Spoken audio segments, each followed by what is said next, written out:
Parshat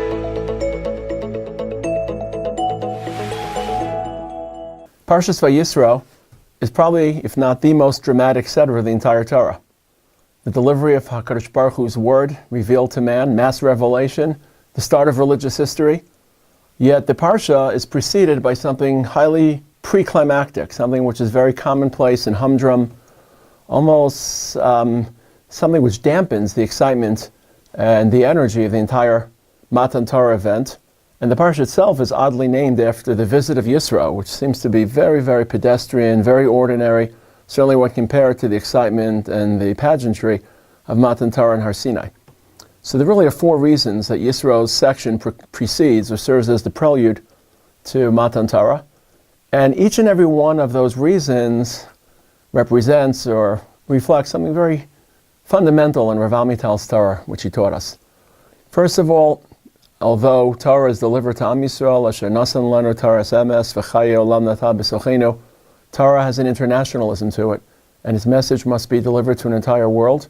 Perhaps for the last 2,000 years we've experienced a contraction in which we contracted the walls of the Beis Medrash, and the Jews weren't positioned to properly broadcast the word of HaKadosh Baruch Hu to an international audience.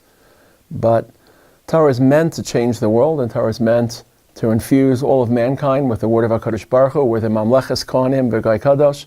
So it's absolutely crucial that before Har Sinai begins, a representative of the international community attend. So Yisro must be present, at least symbolically, to remind us that though the Jewish people would endure periods of parochialism and more limited exposure, there's an international message to the Torah. One of my fond memories of Rav Amital, about 10 years ago, maybe 15 years ago, after a very, very terrible year, there was Hurricane Katrina, there were earthquakes in Pakistan. I remember Simchas Torah night. It was very hard to hear his voice. The entire yeshiva, all the boys moved their chairs close, and he said, this was a very difficult year for humanity. Humanity suffered 2 or 3 large crises. Again, the earthquakes and the hurricanes, there were some others, and he says, there's no joy in heaven when innocent people lose their lives.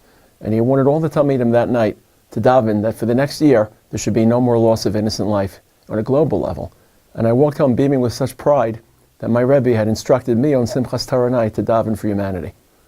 Second reason that Yisro has to arrive before Har Sinai is to remind us that as sacred and holy and transcendent as Moshe is, and remember Har Sinai spotlights Moshe, not just the Jewish people. Moshe ascends alone to an area that no one can attain and no one can penetrate. Moshe nigash el harafel asher sham Elokim. That Moshe being spotlighted can't be a bachelor. Moshe has to be a family man, has to be a father, he has to be a parent and a husband. Judaism doesn't celebrate celibacy, and Moshe's profile, that Har Sinai, has to be completed by the arrival of his family.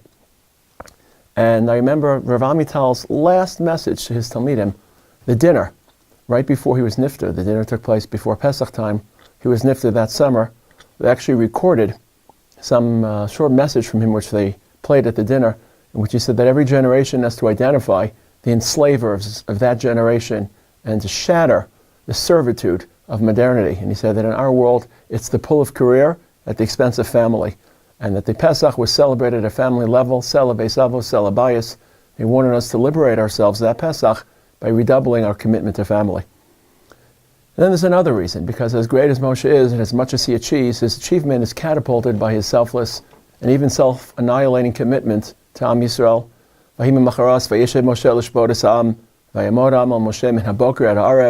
Yisro sees Moshe tirelessly dedicated all day, all evening to dealing with their questions, their uncertainties, their soliciting Torah information as a derech yelchuva v'esa maser asher yasun. And ironically, Moshe's relationship with HaKadosh Baruch Hu surges the more committed he is to the Jewish people, the more committed he is to Am Yisrael. You'd think that to protect your purity, you should segregate or sever yourself from the population that could contaminate or pollute whom you are. And Moshe Rabbeinu's career reminds us that the greater the dedication to Am Yisrael, the greater the sanctity, the greater the relationship with HaKadosh Baruch Hu. Who can forget Rav Amital's famous cow story about the Hasidic Rabbi who was dealing with this, and he told it every year, Parshat Yisro, who was discussing and all night long was receiving his Hasidim, one after another. And one Hasid came in and said, Rebbe, my wife, she needs a refuah shalema. And the Rebbe said, tell your wife, you should study Maseches Kedushin and give some tzedakah. The next Hasid came in and said, my daughter, needs a shidduch, learn ksuvos, give some stuck, and finally, in the wee hours of the morning, 2:30 in the morning, the Rebbe is about to go home.